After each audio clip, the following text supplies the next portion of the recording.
Life इतना uncertain है, क्या हो जाएगा। तो ये हालत 2020 में हो गई थी।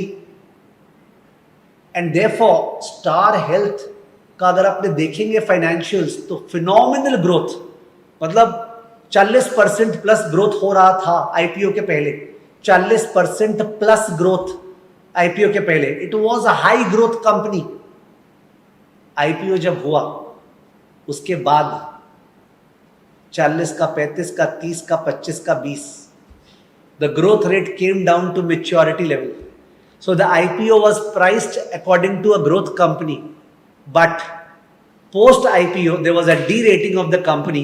Post IPO immediately नहीं, धीरे धीरे हर क्वार्टर का रिजल्ट आते गया, उस पर दिखते गया, कंपटीशन बढ़ गया, उतना इंश्योरेंस का वैसे मारामारी था नहीं जैसा उस समय हो गया था. तो you have a remarkable situation where market is pricing a company based on a growth tag. जो लोग बोलते रहे CFA में पढ़ाया जाता है, हिस्टोरिकल फिगर्स को लेके फोरकास्ट कर दीजिए, और सभी जन ये कर रहे हैं. बाजार में क्या चल रहा है, लोग, अरे मजाक आता है, मतलब लगता है जोक ऑफ द सेंचुरी होना चाहिए, कोई सुन लेगा तो हंसेगा. लास्ट 5 साल का रेवेन्यू ले लिए Y, और जो ईयर्स ले लिए X. लास्ट 5 साल का रेवेन्यू Y, ईयर्स को ले लिए X और उसको रिग्रेशन में डाल दिए, और नेक्स्ट 5 इयर्स का रेवेन्यू आ गया और बच्चा खुश, जादू देख भर गया. लास्ट 5 इयर्स का रेवेन्यू Y और ईयर्स को ले लिए X और उसको फोरकास्ट कर दिए, देख आगे ये रेवेन्यू आएगा. बाप रे बाप. अगर ये सीख रहे हैं आप और फिर लिंक्डइन में आप टैग कर रहे हैं कि look I have prepared a financial model, और बाकी लोग क्लैप कर रहे हैं, वाह व्हाट्स अ मॉडल. ठाकुर तू तो घियो, believe me, this is clear cut rest in peace affair. We are talking about digging and digging and digging and digging, and you are taking revenue, looking at the 5 years, and it's like revenue 5 साल का plotted था, फिर best fit line draw कर दी है.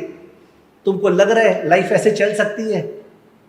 भाई ये तो ए भी नहीं हुआ. आई डोंट नो ये क्या हो गया, जो बच्चा बोलना चालू करता वो वाला हो गया. Sorry for speaking this way, because I have to be communicative to you. तो स्टार हेल्थ का मार्केट ने जब प्राइस किया था उसको ग्रोथ कंपनी मान के प्राइस कर लिया था, और उसके बाद जाके it became a mature company. The multiples that are given to a growth company are totally different as compared to multiples which are given to a mature company. Multiples, please, and if you're not understanding multiples, share market is only a function of 3 things: revenue growth, margins and multiples.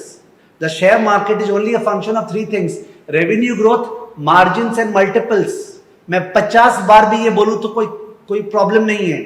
3 चीज के ऊपर पूरा share market चल रहा है कि growth क्या होगा रेवेन्यू का, नंबर 2 भाई उससे कमाएंगे ना, मार्जिन क्या होगा, एंड नंबर 3 उसके हिसाब से मल्टीपल क्या होगा, multiple. Okay, revenue, margin and multiples. People are buying the stock for the future. So if in future the growth which was there in the past does not happen, तो in that case the P ratio will crash, the EV to EBITDA ratio will crash. Where should we use the EV to EBITDA ratio? Most probably in the case of a growth company, EV to EBITDA ratio, because it may still be in losses. A growth company, Zomato, in spite of growth company, was in losses. It was measured by EV to sales ratio और EV to EBITDA ratio. Startup company में EV to sales ratio लगाएंगे, उसका EBITDA negative होगा. तो कौन सा multiple use करते हैं? ओके, कौन सा मल्टीपल यूज करते हैं डिफरेंट स्टेजेस में? क्या ग्रोथ रेट यूज करते हैं? माने स्टार्टअप स्टेज में you have growth rate of 40, 60, 80%. Growth stage में you have growth rate around 40-50%, और मैच्योर स्टेज में you have growth rate around 15%, 10%, 20%, and decline stage में नेगेटिव ग्रोथ रेट. तो ये पता होना चाहिए ना, जिससे केपीआई को लिंक कर पाएंगे. मैं केपीआई क्या लूं? ओके, तो स्टार हेल्थ का केस स्टडी दिया है इसके अंदर. मेरा पर्पस ये नहीं, और जो लोग मेरे को जानते हैं, बड़ी बात जानते हैं कि सर पीपीटी देख के, स्टडी मटेरियल देख के पढ़ा नहीं सकते हैं. ओके, वो मेरा अंदेशा नहीं है, मैं नहीं पढ़ा सकता. I can not, my rhythm goes away. ठीक है. सो स्टार हेल्थ का यहाँ पे पूरा राइटअप दिया हुआ है केस स्टडी की, कैसे लोग बेवकूफ बने थे. सर क्या राकेश जी ने आईपीओ के तुरंत बाद स्टॉक को बेच दिया था? What do you think?